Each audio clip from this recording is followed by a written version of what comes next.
Hello guys, welcome to Swadhyaya for UPSC, the self-learning channel, and this is Shankar. After a long gap again, I came with the most important and interesting topics related to science and technology for your UPSC preliminary 2020. So in this part, we are going to learn about 4 important current affairs related to the science and technology, where the most expected questions are these. So I request you people to please make a note of it, and for this document please do ping to my WhatsApp channel which I have given in the description. So before starting this, please do like, share, comment and subscribe, and for more updates click the bell icon. So without wasting time, let us start this. The first current affair is the significance of the Kolkata Port. The significance of the Kolkata Port. So recently in news this came into picture. See, on the occasion of 150th anniversary celebration of Kolkata Port Trust, it has been renamed after Dr. Prasad Mookerjee. So this so-called Kolkata Port Trust was founded by Dr. Prasad Mookerjee. So on the eve of 150th anniversary celebration of this port trust, Kolkata Port Trust, this was in news.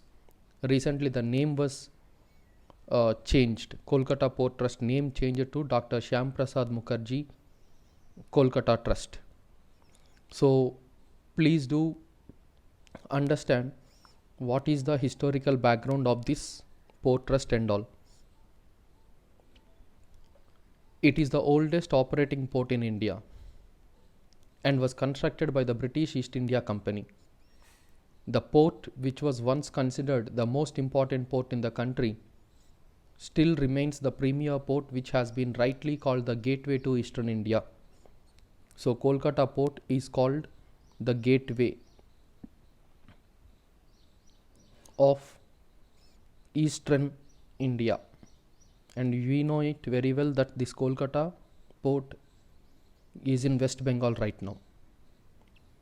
It is the gilding factor to trade and commerce of vast hinterland comprising the entire Eastern India, including the Bihar and Eastern Uttar Pradesh, and 2 landlocked Himalayan kingdoms of Nepal and Bhutan.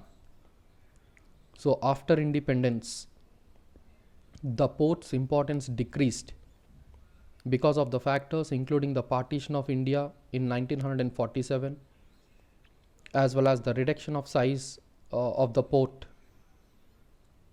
and economic stagnation in Eastern India. So these are the 3 most important factors: partition of India in 1947, reduction in size of the port, and the third one is economic stagnation in Eastern India. So these are the 3 most important factors, and because of these 3 factors the importance of the port was totally decreased. And if you do understand, this Kolkata port includes 3 important ports called Kolkata, Haldia and Sagar Island. So regarding governance, it is an autonomous body.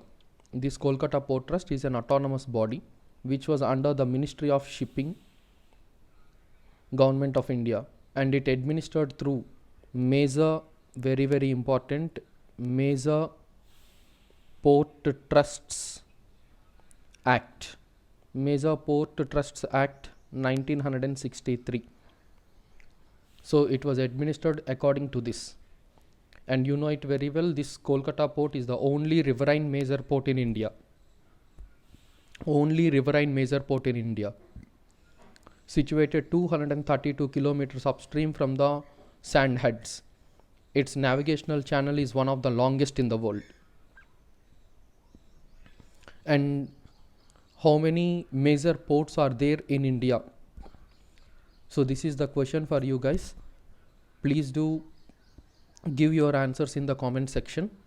How many major ports are there in India and what are they? So among those major ports, Kolkata Port is also one among them. So if you do look about the historical aspects here, we have covered that so-called recent news that it has been renamed to Dr. Prasad Mookerjee. and these are all the points which comes under the static information for you aspirants, where you need to go through this. And here, for your understanding, who was this Shyam Prakash Mookerjee?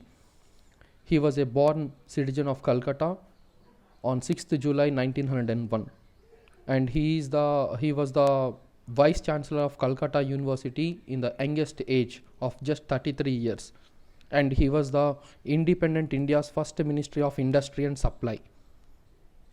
So after independence, Prime Minister Jawaharlal Nehru made Shyam Prakash Mookerjee as the Ministry of Industry and Supply in their cabinet. But he resigned from the cabinet in 1950 as he was against to Nehru Liaquat Pact. So the second question for the day, what is this Nehru Liaquat Pact? So what comprises of that? So against to that, this Shyam Prakash Mookerjee resigned there. So after he formed Bharatiya Jan Sangh on 21st October 1951 and became its first president. So that is the reason why, which is having the more important significance to the present day political structure related to BJP agenda, and that is the reason why on the birth EV of 150 birth EV of this Kolkata Port Trust, it has been renamed to the name of Dr. Shyam Prakash Mookerjee, who contributed the max for the development of the region, especially the port. So this is what the first current affair is talking about.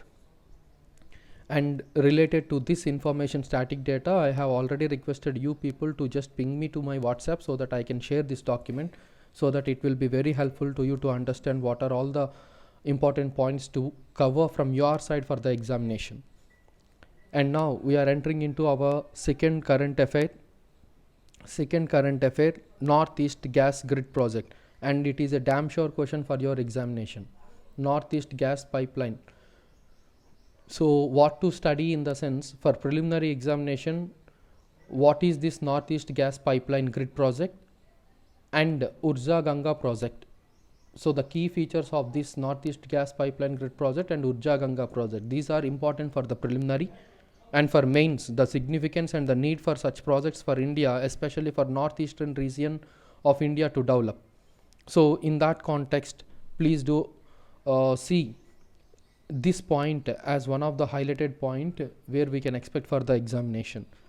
So recently the Cabinet Committee on Economic Affairs, which was chaired by the Prime Minister Modi, has given its approval for the viability gap funding or capital grant of 60% of the estimated cost of 9,265 crore for the Northeastern Gas Grid Project to Indradhanush Gas Grid Limited, who implements it.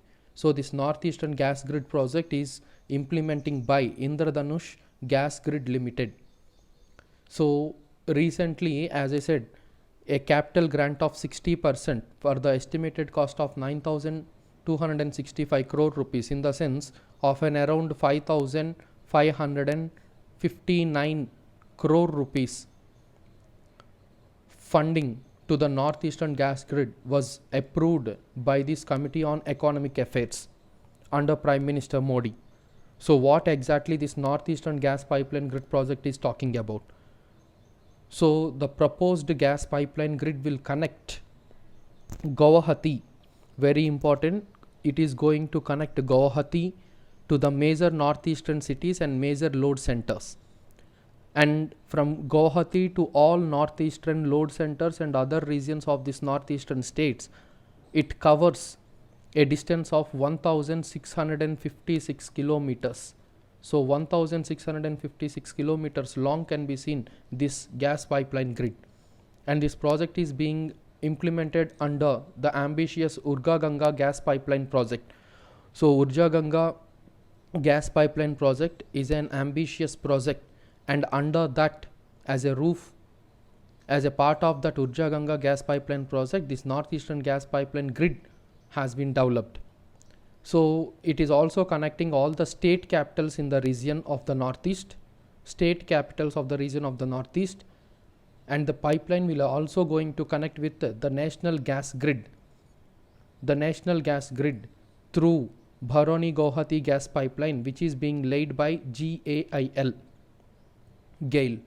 So the pipeline will enable the supply of piped cooking gas to households and CNG to automobiles besides fuel to industry. And if you do understand these points, then UPSC may ask you, how about the implementation? So obviously, as I said, it is going to be implemented by Indradhanush Gas Grid Limited, a joint venture of state-owned GAIL India, Indian Oil Corporation, Oil and Gas Natural Gas Corporation, Oil India Limited, and Numaligarh Refinery Limited.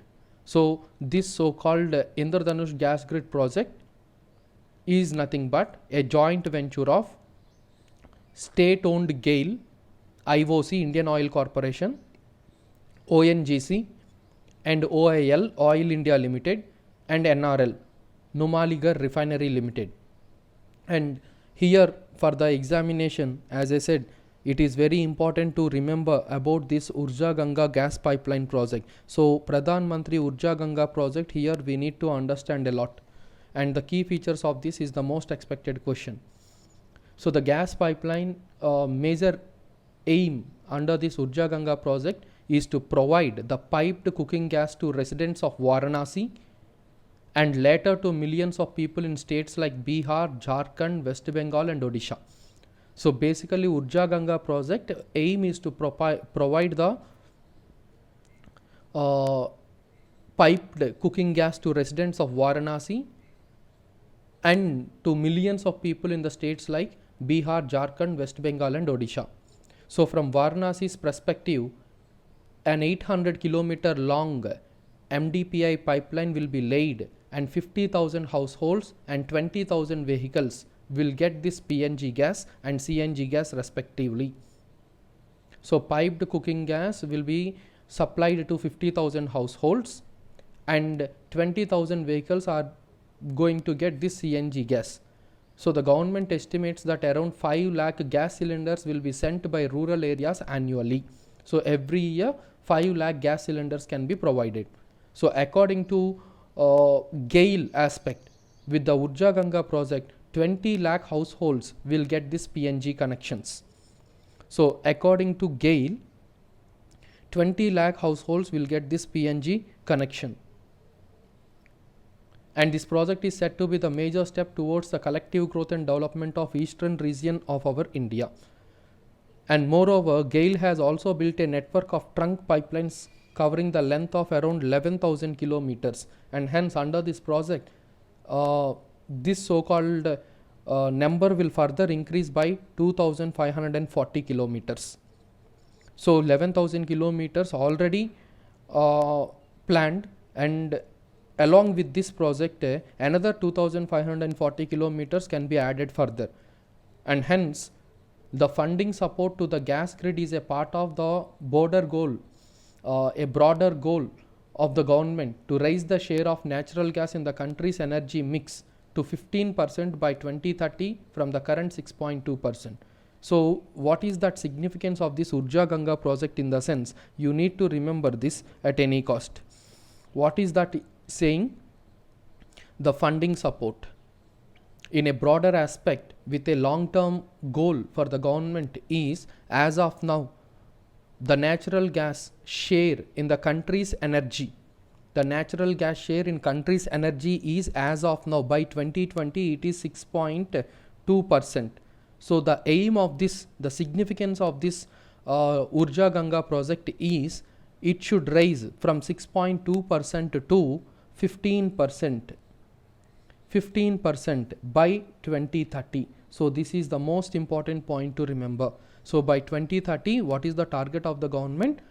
To the share of natural gas in the country's energy, to increase it by 15% by 2030. And that is the reason why the government has envisaged developing this national gas grid. And at present, under this national gas grid, 16,788 kilometers of natural gas pipeline is in operation, and of an about 14,239 kilometers gas pipelines are being developed to increase the availability of natural gas across the country. So these are the points related to your examination which you need to keep in your mind. And the objectives of this national gas grid project are to remove the regional imbalance within the country with regard to the access for natural gas and provide clean and green fuel throughout the country. So this is what the most important objective. The second objective is to connect the gas resources to major centers and ensure the availability of gas to consumers in various sectors. And the third objective here is development of city gas distribution networks, very important, city gas distribution networks in various cities for the supply of CNG and PNG. So here for your examination you need to remember what regarding this Northeastern gas grid project. For preliminary you need to remember the key features of Northeast gas pipeline grid project and Urja Ganga project, and for mains the significance and the need for such projects for India, especially for the development of northeastern part of our India. And here you need to understand 60% of the capital grant was given by the central government, which was approved by the Cabinet Committee on Economic Affairs. So 60% of 9,265, in the sense you need to remember 5,559 crore rupees funding to northeastern gas grid. And it comes under which project? Urja Ganga gas pipeline project, and it was being operation under Indradhanush Gas Grid Limited. What is this Indradhanush Gas Grid Limited? It is nothing but the joint venture of a state-owned GAIL, IOC, ONGC, OIL and NRL. And likewise you need to remember the key features of this Urja Ganga gas project which we have just discussed. So this is about the second current affair, and the third current affair is your rare diseases day. So rare diseases day. So what we need to remember?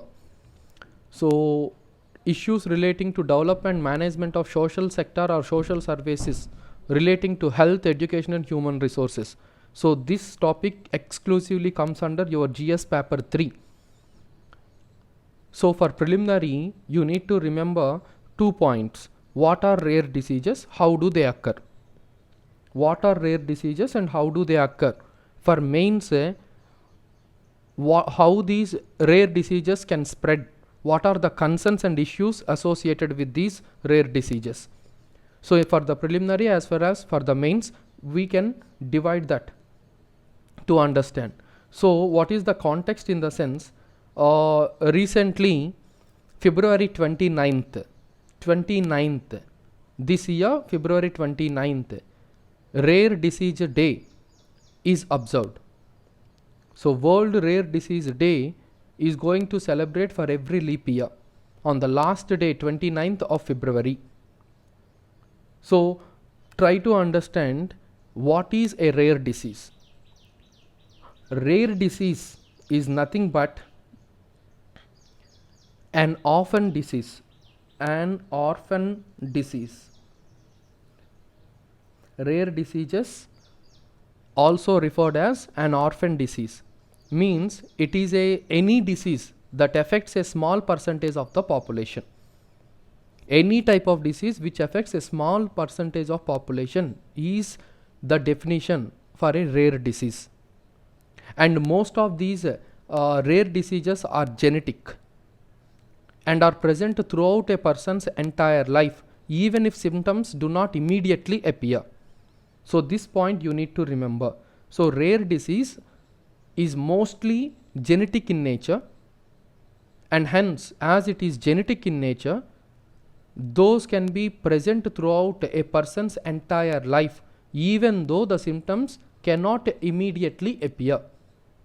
So in that context, International or World Rare Disease Day was celebrated. So the main objective of this Rare Disease Day here is to raise awareness among the general public and decision makers about the rare diseases and their impact on patients' lives. And from the year 2008, for the first time, the first Rare Disease Day was celebrated. and the word given to that disease day, rare is the trigger word. So that word was given because we are celebrating for every 4 years, for every leap year. So which is coming very rarely for 4 years. And hence you need to understand here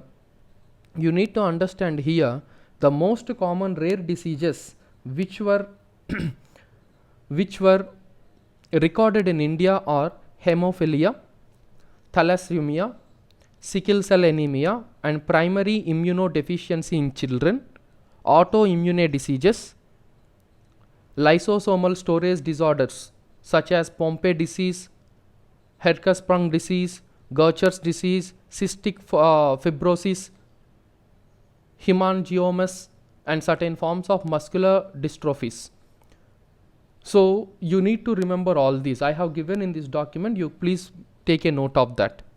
And here coming to this definition, as we said, it can be seen as an orphan disease, referred as an orphan disease. While there is no universally accepted definition of rare diseases, countries typically arrive at their own descriptions, taking into consideration like the disease prevalence, its severity, and the existence of alternative therapeutic options. So in the US, for instance, a rare disease is defined as a condition that affects fewer than 2 lakh people, and the same definition is used by the National Organization for Rare Diseases. So NORD, National Organization of Rare Diseases, definition is also the same. So in our Indian context also the same can be adopted.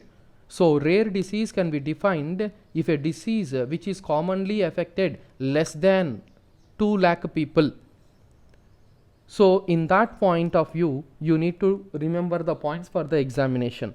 And here see, over 300 million people are living with one or more of over 6,000 identified rare diseases around the world. So as of now, how many identified rare diseases can be seen? 6,000 in the world. And how many people are affecting because of that? 300 million people. And see, these 6,000 rare diseases are characterized by a broad diversity of disorders and symptoms that vary not only from the disease to disease but also from patient to patient suffering from the same disease. And hence it is very clear that the symptoms are not common for all. So relatively common symptoms can hide underlying rare diseases, leading to misdiagnosis and delaying treatment. And as the symptoms do not immediately appear, that too not unique in nature, obviously the diagnosis somewhat can be misleaded, and because of that the treatment can be delayed. So keeping these points, furthermore it result in life-threatening aspects of the disease, because the disease can progressive, the disease can make can be chronic in nature and degenerative in nature, and hence as a result life-threatening aspects for these rare diseases are very common. So each rare disease may affect a handful of people. Of course, as I said, according to the definition of NORD, less than 2 lakh, but scattered around the world. So if you do take as a whole the total world, then it can be equivalent to the population of the world's third largest country.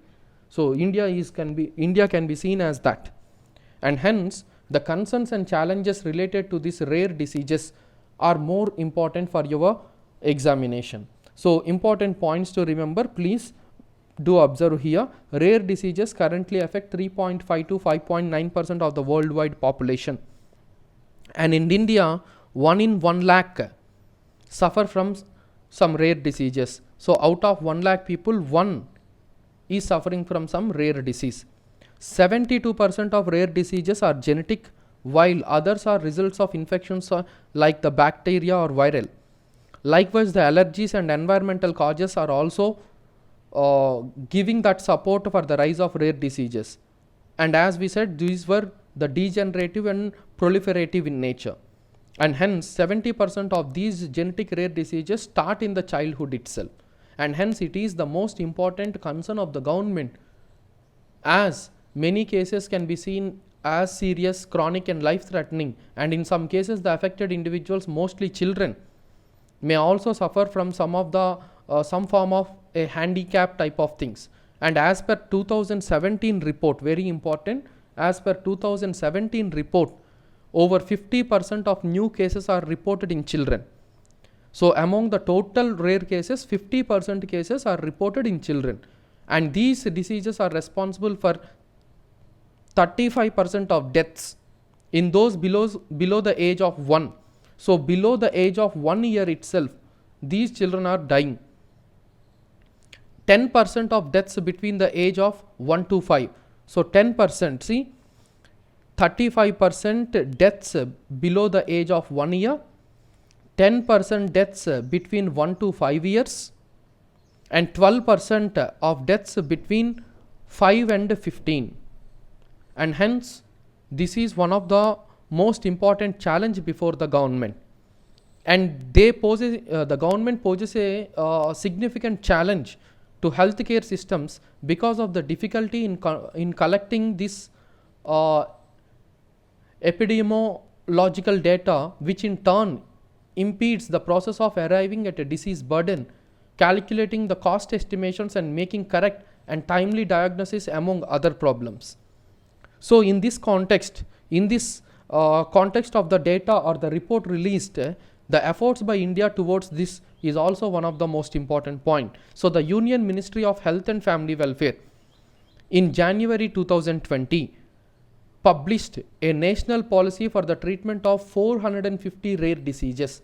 So what is that? A national policy for the treatment of 450 rare diseases under Union Ministry of Health and Family Welfare in 2020 January was published.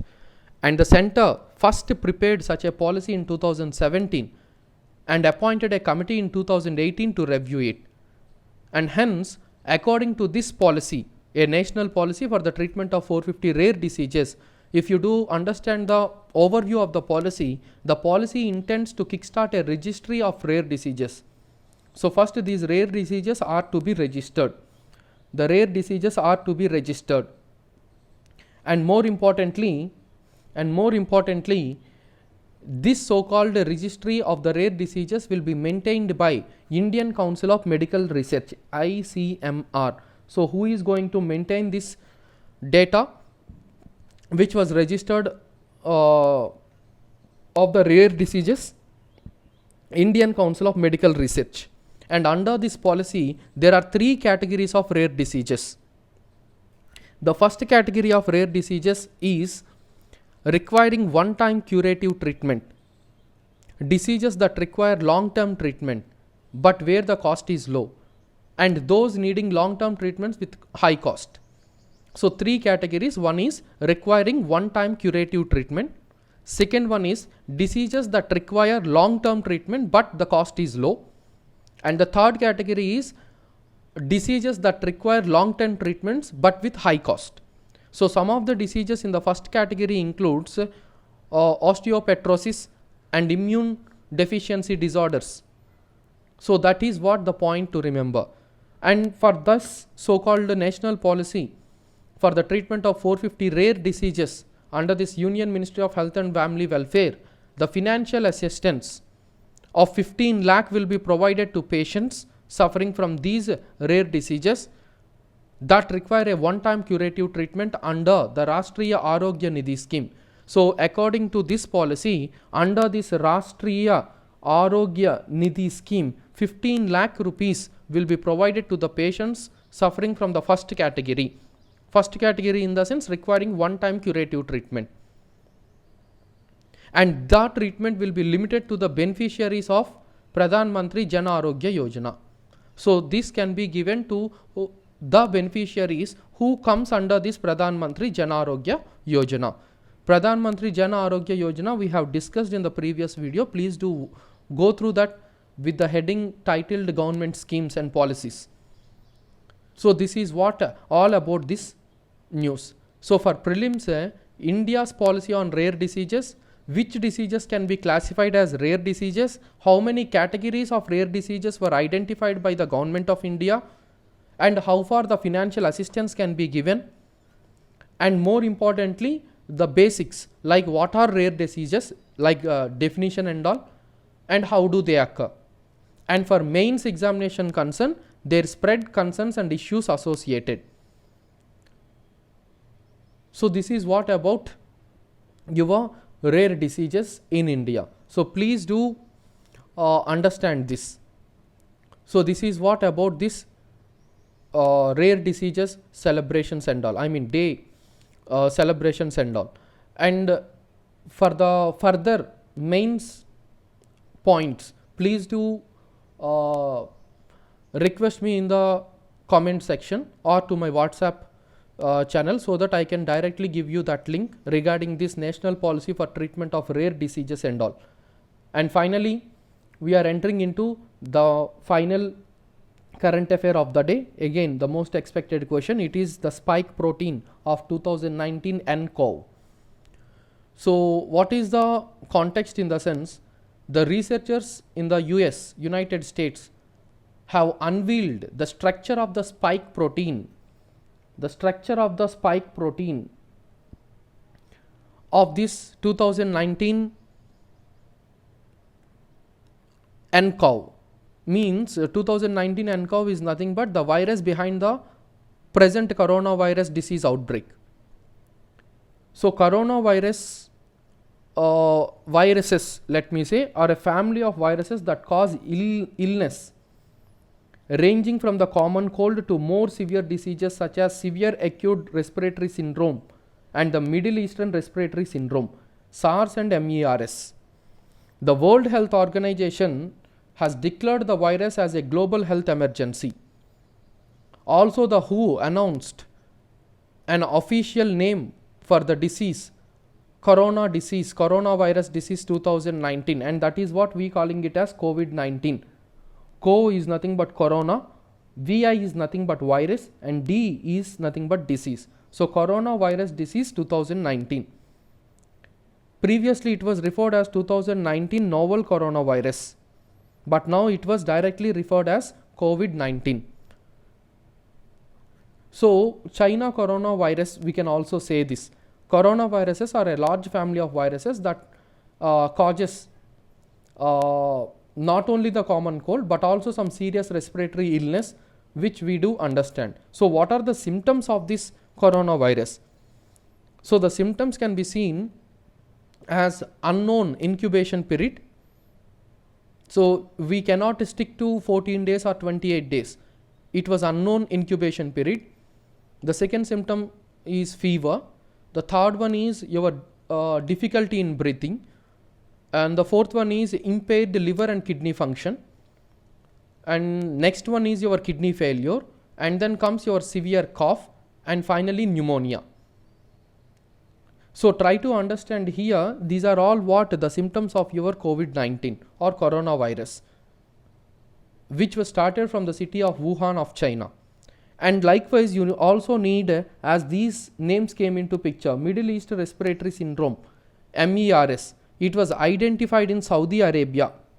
It was identified in Saudi Arabia in the year 2012, which was spread to 27 countries. And often around 2,494 confirmed cases, and finally results in 858 deaths in the world. 27 countries it was spread, and it was identified in Saudi Arabia. And coming to this SARS, severe acute respiratory syndrome, it was emerged in southern China in 2002. And it spread to 30 countries. Of an around 8,437 cases can be seen, which finally resulting in 813 deaths. So in this context, you need to observe what is this spike protein. So a viral spike protein is like a key that unlocks the door to gain access to the cells of the specific host, especially humans in this case. See here, it can be seen, spike protein can be seen as a key to open the door. Likewise, the virus can gain access to the cells of the specific hosts like human beings. So the researchers defined the structure of this 2019 nCoV spike protein, and they used a technique called cryogenic electron microscopy, also abbreviated CryoEM. So this involves cooling the protein to below minus 150 degrees Celsius so that it crystallizes, and then its structure can be determined with near atomic resolution. So this is what they achieved. Who? The US people. And there was also another significant discovery where they identified the keyhole, the host cell receptor. It is a human protein called angiotensin, converting the enzyme to ACE2, and this is the same human receptor protein targeted by the earlier SARS coronavirus. So even for SARS coronavirus, the same was specified. But the researchers found an interesting point, that this so-called 2019 nCoV binds to ACE2 with much higher affinity. Means compared to SARS, it is more dangerous of 10 to 20 times higher. So what is this context in the recent news? And that is what for our examination. So both viruses attack the same protein on the human cells. What are those? nCoV as well as your SARS. And they already available antibodies against this SARS-CoV would work against 2019 nCoV. So as they discovered, both coronavirus, COVID-19 and SARS, both are attacking on the same manner with the same protein, and hence they discovered the same SARS-CoV can be used as a vaccine to regulate this coronavirus as well. But a stronger solution is the call for the hour. So globally the competition can be seen to get this coronavirus vaccine, and India is also one of that forward country which is putting its best to get this vaccine as soon as possible. But the earliest clinical trials to test a suitable vaccine which is not available until 7 months or even a year after a candidate's vaccine is identified, and the global coronavirus outbreak may be controlled by then. So in order to get a complete vaccine to control any type of virus, it will take at least 7 months to 1 year or more than that. But the problem here is that permanent solution is not coming into picture as expected by the global countries, and hence the significance is knowing the structure of the virus spike protein gives us the crucial information about exactly how the virus infects the human cells. And this discovery of the 2019 nCoV spike protein structure therefore represents both good and bad news. The good news is now we know what it looks like, how it looks like, and hence it will be easier to find the most suitable weapon, means to get that vaccine as soon as possible against this virus. But on the other side of the coin, the bad news is the enemy, nothing but your coronavirus COVID-19, is much stronger than we thought, and our current ammunition depot does not have anything efficient against it. So we are not ready to take that as a challenge to get that vaccine as soon as possible. So this is what about this so-called current affair related to your spike protein of 2019 nCoV. So this is all about this video lecture. Hope this video is helpful to you guys to prepare your science and technology current affairs. In our next upcoming video with more expected questions for science and technology will be uploaded. So please make a note of every point here. Again, I am requesting you to please ping me to my WhatsApp so that I can share this document which is available with me, so that you guys can get the clear-cut information, both static and dynamic, in the aspects of both prelims and mains as well. So this is all for this video. Again, in our next video lecture, let us catch up with some more interesting trending topics related to science and technology for your prelims 2020. So thank you very much. Please do like, share, comment and subscribe, and for more updates click the bell icon below the description. Thank you very much.